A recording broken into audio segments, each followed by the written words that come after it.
Esta noche, en Difícil de Creer, un Frankenstein de la vida real. ¿Alguna vez has escuchado sobre fantasmas que ayudan a los pilotos de aviones en problemas? Estigmatizados, niños salvajes y las circunstancias que hubieran evitado una de las tragedias más grandes de la historia. Todo esto será Difícil de Creer.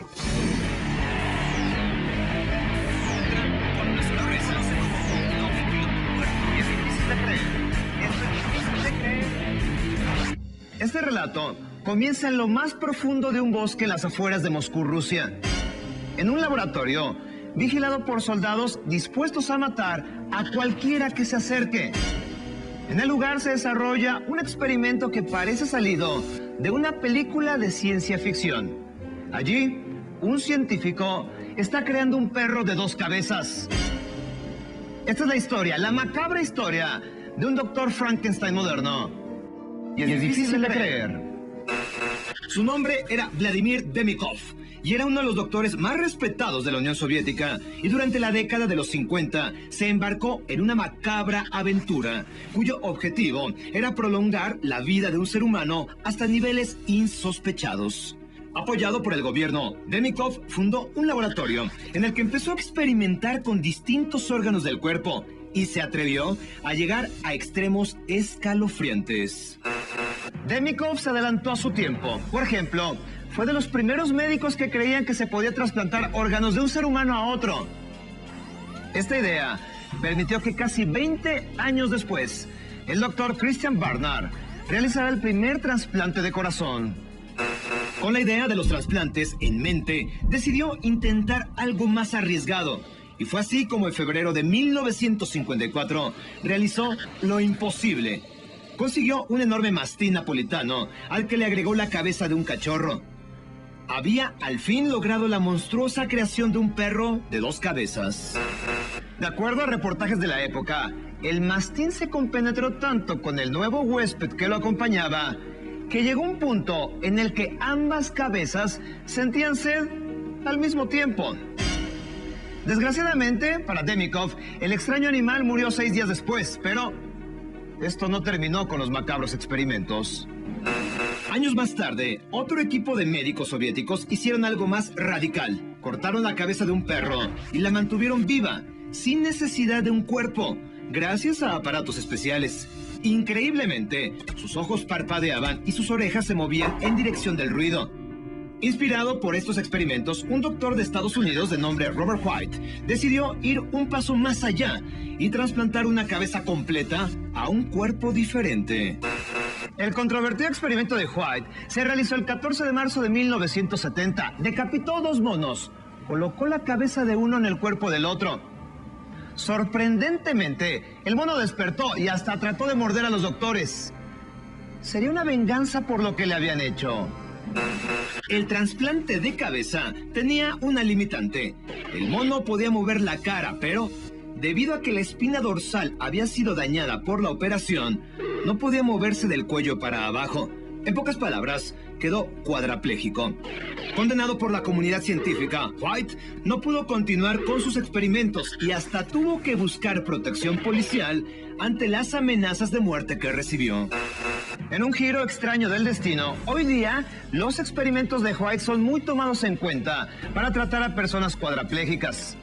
Con el descubrimiento de cómo trasplantar células regenerativas en la espina dorsal, en un futuro no muy lejano se podría colocar la cabeza de una persona paralizada en un nuevo cuerpo sano y así devolverle la movilidad. Estos trasplantes controvertidos ya son una realidad. Basta recordar el primer trasplante de cara, realizado el 27 de noviembre del año 2005 en Francia. La paciente era una mujer que había perdido su cara al ser atacada por un perro. Entonces, se le trasplantó piel del rostro de un paciente con muerte cerebral. Recientemente, un cazador desfigurado recibió nuevas mejillas, el labio superior y la nariz en una operación realizada en China. El trasplante de cara es una operación riesgosa, larga y cuyo tratamiento, entre otras cosas, contempla estar en casa durante 1 año. Sin embargo, es una alternativa para personas que en otro tiempo hubieran estado condenadas a permanecer con deformidades terribles.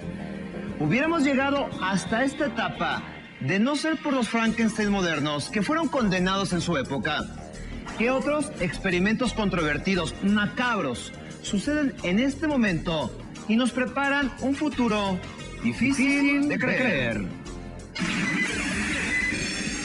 Febrero de 1974.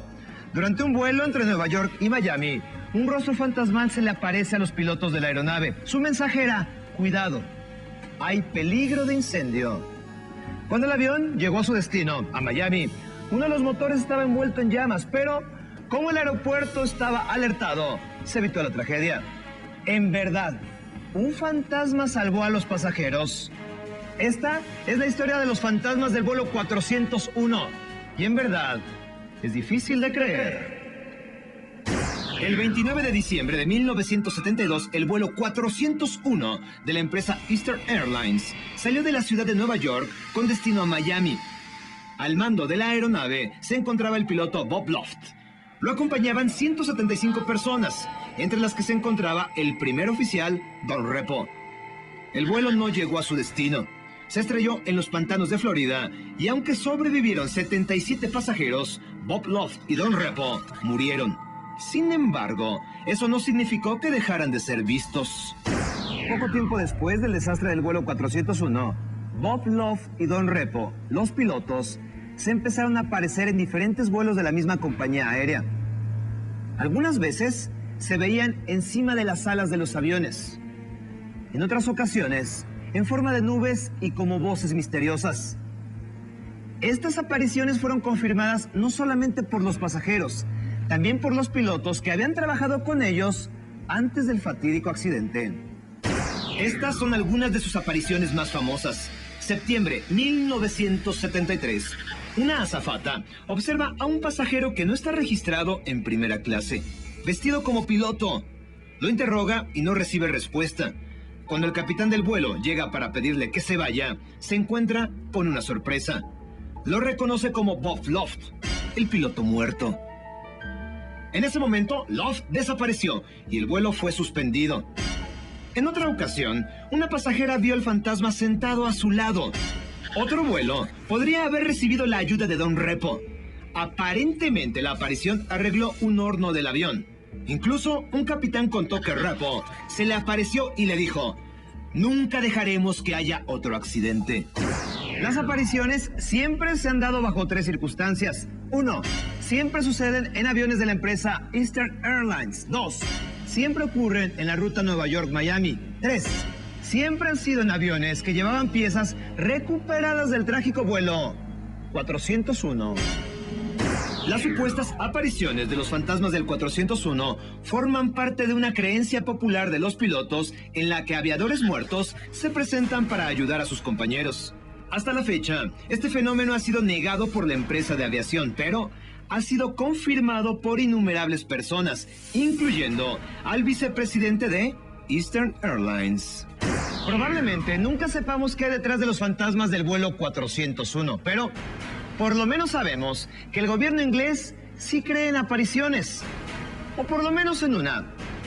En 1913, el teniente Arthur se estrelló cuando realizaba ejercicios aéreos.